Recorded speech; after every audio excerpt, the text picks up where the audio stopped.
in the mountains of Nevada? Why did Bigelow bring his team of NIDS investigators and psychic spies to Mount Wilson Ranch? In episode 1, I flew across the ocean and met with the team willing to go and try to find out. Join me, Chris Lato, along with Carl Crusher, Brent Stone, and Chris Bartel as we find out the results of the psychic game and continue episode 2 of this special mini-series, Mount Wilson Ranch, Journey to the Cave, episode 2. Thanks for being here.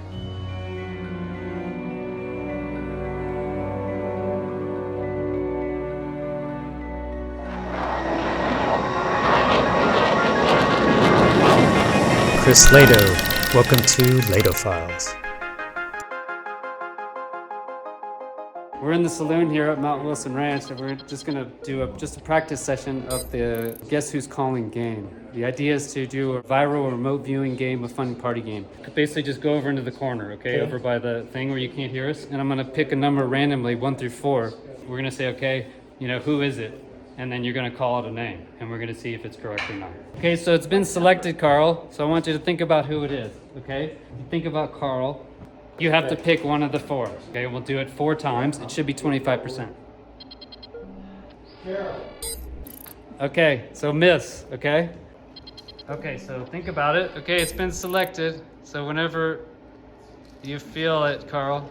Is knick-knack playing? No. Okay, miss. Andrea? Yes. That's right. Good sitter. Okay. Okay, it's been selected.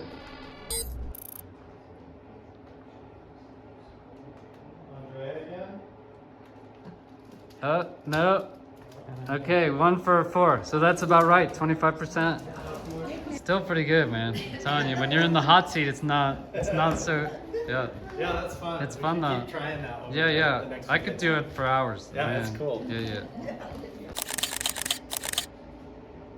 Yeah, So- when you come up to a big place like this, you're like, where do you begin? Because they've got a haunted saloon with lots of sightings. You got all sorts of weird shadow figures and things moving around.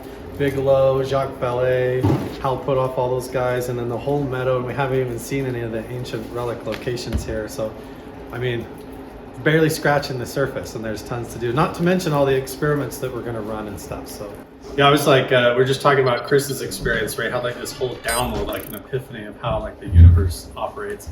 And I had like the same thing when I was at the viewing for my dad when he passed away. So it's like an open casket, and I just like was like, can I have like a half hour in there just alone? I just want to sit in there and meditate. And so I did. I like stood probably like from me to you away from the casket, and I just cleared my mind for a minute. I just tried to be open. I wasn't even wanting or needing anything or trying anything at all.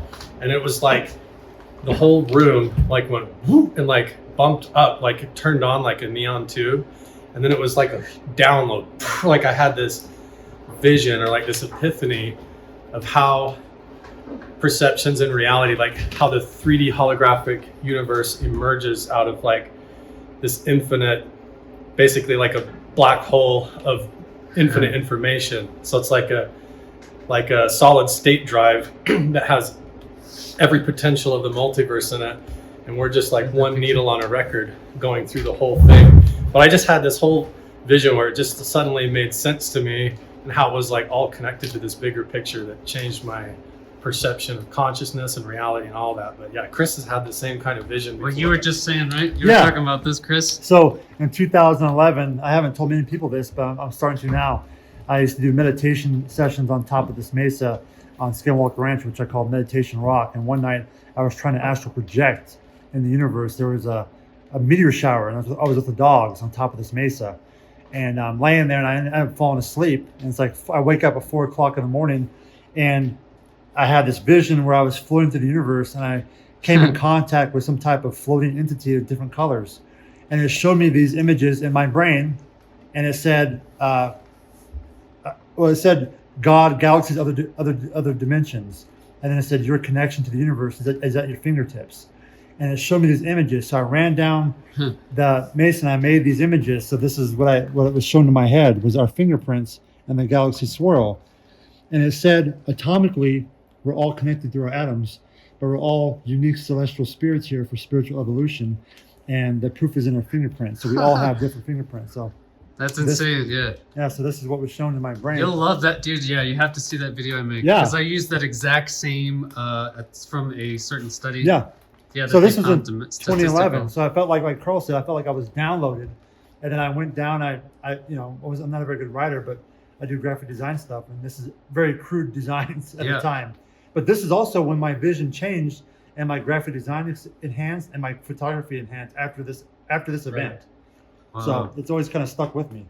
I'm here with Brent Stone from Museum of Tarot. He has some awesome equipment. Well, it's infrasound. Oh, infrasound. It's an infrasound sensor, a seismic sensor that I brought along here. And I'm doing some testing to find out if there's infrasound in the saloon and on the ranch. And we're finding some really positive results that there's active brainwave ranged frequencies, subaural below 20 hertz, that could affect physiology and consciousness. What does it read? Can it read like brainwaves? I mean, is that what you're No, ultimately suggesting? this doesn't read brainwaves. This reads the environment and reads if there's something, a sound that you can't hear. You feel it within your body. Infrasound is the sound you feel within your body, but You can affect, so you can detect meteors, etc. you can actually with this equipment. You have to set It's it up amazing. specially. Yeah, How much is one of those devices? about $500. So not Excellent. too bad. Yeah. That's excellent. Can you explain, so how do you read the readings? What are the axes? So the axes are, you're looking at it over time. This is your time series.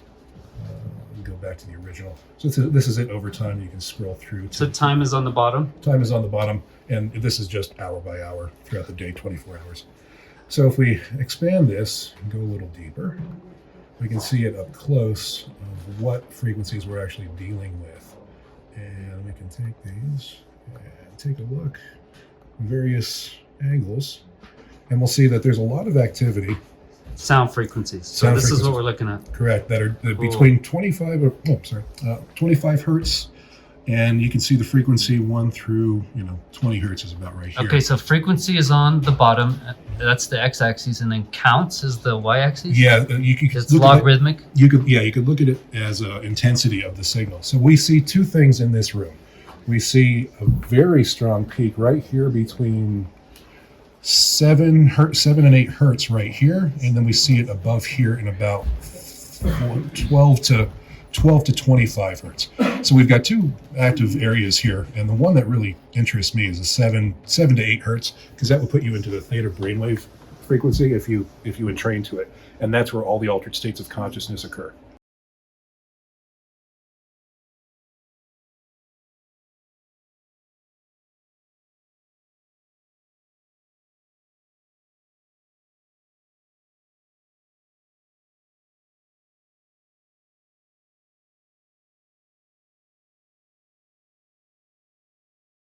Excellent. So you're listening to low frequency sounds that we can't detect with our normal human senses. Mm-hmm. Correct. And this device is picking it up, infrasound. I've made a video on that actually. Yep. And what's the flat part before? There's like a spike if you can start from the left side. So over here? I guess this, is this right now? This is what it's picking it up? Exactly. This is right now. So this is like a snapshot in time essentially. Mm-hmm. Time is frozen, but it tells you the frequency per. Yeah. So the waves that are coming through here of sound. Correct. And which frequencies are strongest right now. So, but we'll need to test this throughout the day and at different areas of the ranch to see what areas are stronger or weaker. If it's coordinated with us being in here, if the air conditioning is doing it, it could be the structure of the actual building, or it could be the ranch itself, and that's still the unanswered question. Instead of doing all this remote viewing artificially, like with computers and Tesla systems, Ingo Swann was like, what if this has to connect with the ancient shamanistic method, where they're like going to natural geological locations where the energy of the earth itself amplifies the theta waves and puts you into a hypnagogic state. And you can use the earth itself like a giant amplifier in order to do that. Oh, like Tesla style or something. Totally. So, and Brent just proved with his infrasound scientific technology that this place, something up here, maybe there's even a hotspot, is probably what they were looking for. One of those locations where they could come here, where right now while we're walking around, we're swimming in an ocean of theta waves that naturally puts you at a hypnagogic altered state of consciousness where you're primed for remote viewing, telepathy, like having all of those things that they were trying to use literally during the Cold War to spy on Russia. Even earlier than that, we used So- to build cathedrals are tuned to produce these brainwaves. Oh, it Building makes so much sense. Yeah. Edifices that act like natural amplifiers to conduct that power, so that when you're sitting in there doing your ritual stuff, that it amplifies those experiences. And Yeah, you're in some. that's what the Earth naturally does here at Mount Wilson. Like, yeah, that's crazy. So just walking around here automatically puts you slightly in an altered state of awareness. I mean, it's certainly worth investigating. You know. Yeah. I think I think we need to use a forensic mindset, like Yeah. Puthoff said in his recent paper, Ultra Terrestrials. We need more investigative mindset, like you were talking about, Chris. Like, and that means actually ruling stuff out. Like, it's like looking with scientific instruments. Right. If you can prove stuff. If So you if you can can't, find then a- fine. Like then if there's a naturally occurring baseline, like a Schumann resonance right here that you can prove and walk around and find a hot spot, and then you're like, this is also consistent with all of this spectrum of paranormal activity, then it makes sense why John Keel, Jacquee Valee, Hal Puthoff, and Andrea Puharich are all sitting in the saloon back in from. That's in this exact saloon, this right? exact Yeah, same like bar. I don't know. See. We were just talking about Yeah. Ingo Swann. Here's a quote. Swann was asked to sit in a quiet chamber and to sketch and describe verbally distant stimuli, pictures, or places beyond his normal senses. The proportions of unusual 7 Hz spike of slow wave activity over the occipital lobes per trial were moderately correlated with the ratings of accuracy between these distal hidden stimuli and his responses. His remote viewing got more accurate when he was in 7 Hz, 7.8 Hz, the Schumann frequency. There's a whole chapter on it in this book about contact modalities and channeling and UFOs, and they've come at it from a bunch of different What book angles. is that? This is Contact Modalities by Grant Cameron. It's an excellent book. Okay. He's kind of objective looking at the UFO phenomenon of whether it could be a consciousness alteration or things like that and how different people experience it.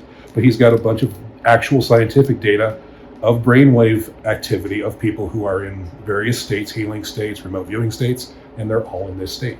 So they're bringing those guys up here so they can have him, Ingo Swann, sit here, and that like is like focusing your reticle in on the sites so that he can remote view and hit the target accurately, whereas normally it's a lot foggier.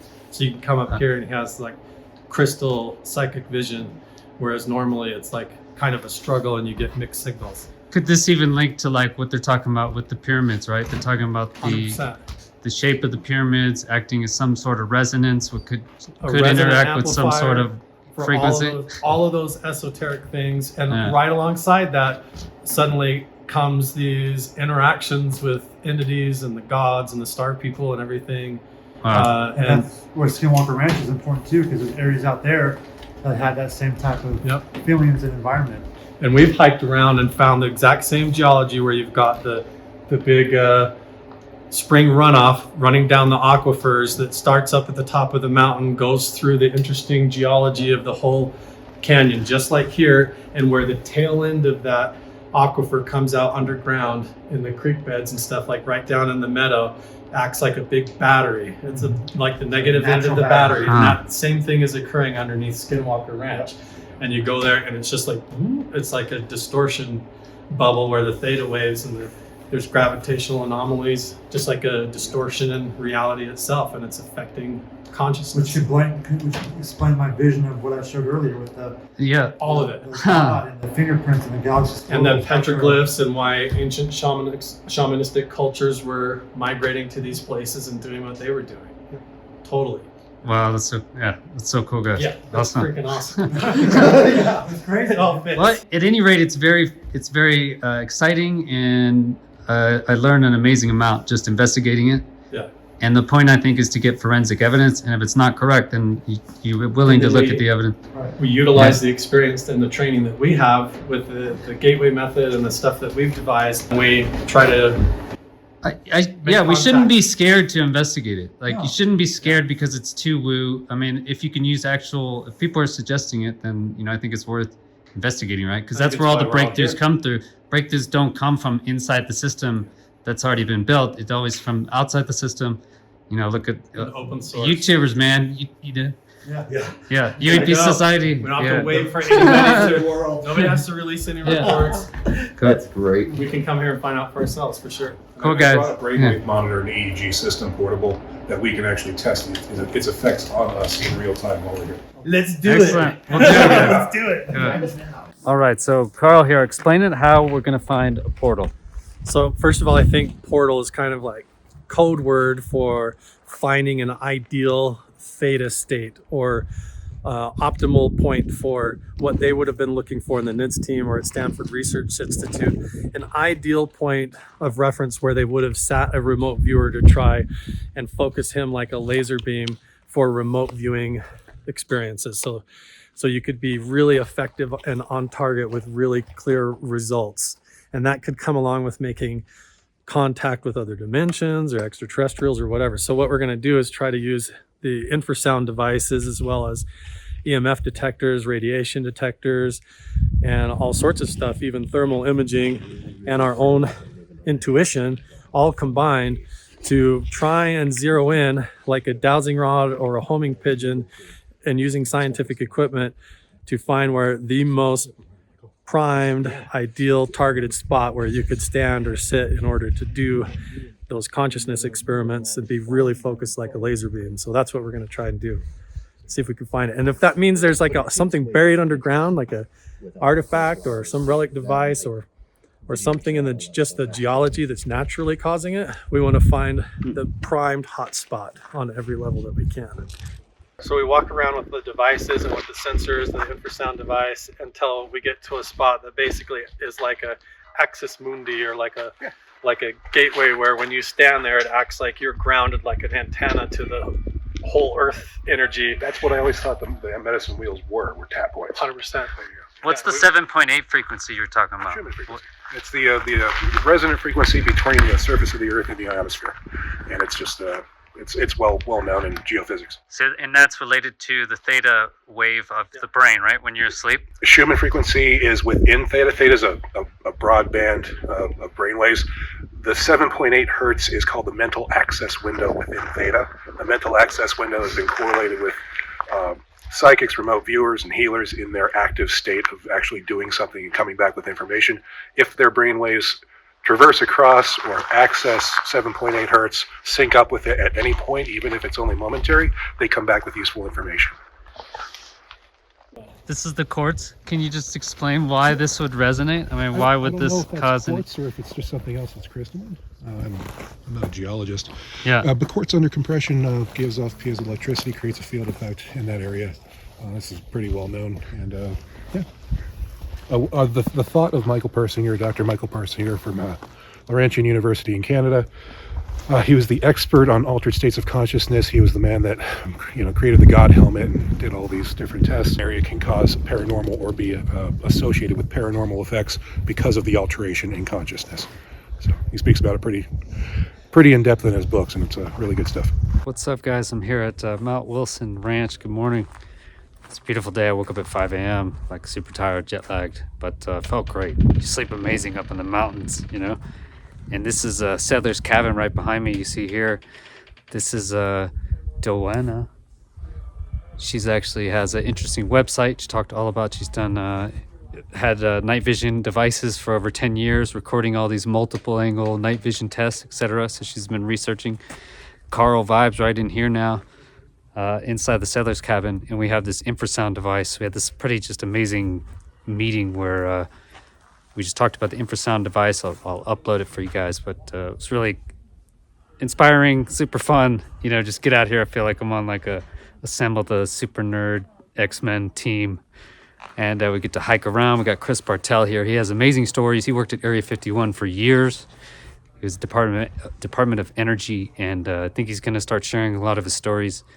And he's an expert in Indian artifacts. And so he thinks it's all like an Indian burial ground. Carl, what we're doing right now is looking around with an infrasound detector. So basically it can detect the actual level of infrasound in that spot. And if you can, they're looking for spots where it may amplify the theta wave, which would be 7.8 hertz. And that's Brent Stone, Museum of Tarot, very interesting guy. He has all this interesting technology yeah, motivated out there trying to get evidence, and it's exciting. And you know, the saloon is basically, we have the same exact picture that you had Jacquee Valee, Hal Puthoff, and all those guys came up here many years ago. And so what were they looking at? What Carl thinks is they were using Ingo Swann, essentially. They were looking for spots around. So possible spots like this. Maybe there's like some natural pyramid shape underground, or giant, you know, granite, or there's like mercury flows or something that can amplify your theta brainwaves, which would be in the 7.8 hertz. Maybe that's the remote viewing frequency, you know?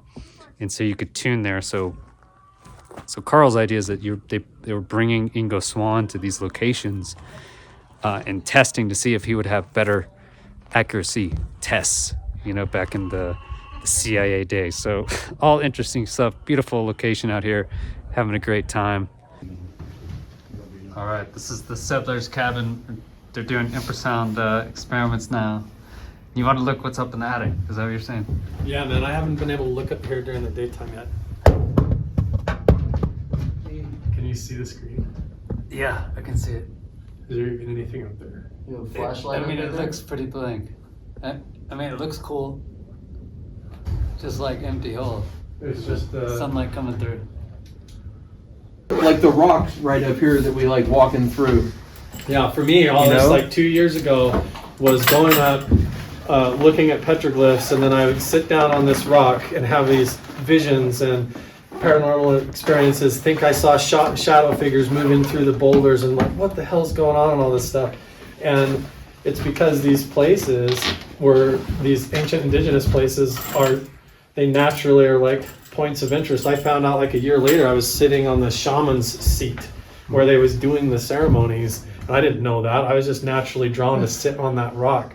But now I wonder if we took the device there, if all that fits in, if these places are like beacons or like amplification zones for everything all the way back naturally for ancient people to the mound builders and what they were doing, trying to interface and enhance those natural environments to tap into them, to talk to their gods, or to know where to go and how to talk to other tribes over vast distances. But why did this device, this infrasound device, you just seem so like hyped, you know, like it completed some thing. You said it completed your path. Just like you would use night vision to peer into a visual spectrum you normally can't see, the infrasound device is listening into a zone, a dimension of reality that we're just totally blind and deaf to, and is revealing what's there, which is an unnatural an amplified natural frequency that is totally off the charts, that's going to affect brainwaves and human consciousness and physical health and a whole host of things. It's almost like living under heavy power lines or something, or living close to a nuclear power plant and not realizing it. But there's something in the geology here that is like conducive to paranormal, psychic, visionary experiences that's just happening naturally. And that kind of peeks into that and shows it scientifically. Yeah. Just intensity, decibels. So it's screaming at us right now, but we can't hear it. Because we can't hear that frequency. We can't hear anything 20 and below, unless you're special or something. You know? What's it centered around? What's the high point? It looks like it's about 20 to 25 right now, but this whole area, everything from 7 to 25 is strong. It's like being in a concert.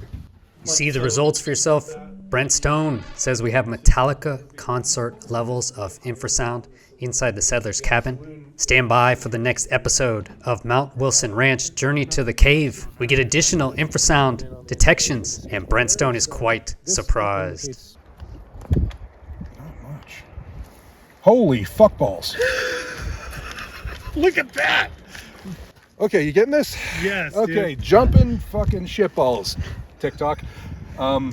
This is not normal. This is not normal. So why does it look like a jumping cat? That's it for this episode. Don't forget to smash that like button if you did like it, and then subscribe to get notifications. We'll see you then. Have a great day. Peace.